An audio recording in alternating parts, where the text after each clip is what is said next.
నమస్కారం గంటారావానికి స్వాగతం. ముందుగా ప్రధాన అంశాలు. న్యూఢిల్లీలోని సదైవ్ అటల్ వద్ద ప్రముఖుల నివాళులు. వాజ్పేయి స్మారక చిహ్నానికి రాష్ట్రపతి, ప్రధాని పుష్పాంజలి. అమరావతిలో నేడు వాజ్పేయి విగ్రహావిష్కరణ. పాల్గొననున్న కేంద్ర మంత్రి శివరాజ్ సింగ్, సీఎం చంద్రబాబు.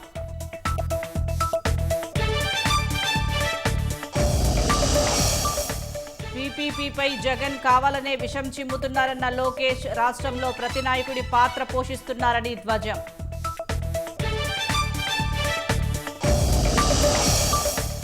గుంతలమయంగా విజయవాడ ఆవినిగడ్డ రోడ్డు. తరచూ ప్రమాదాలు జరుగుతున్నాయంటున్న జనం.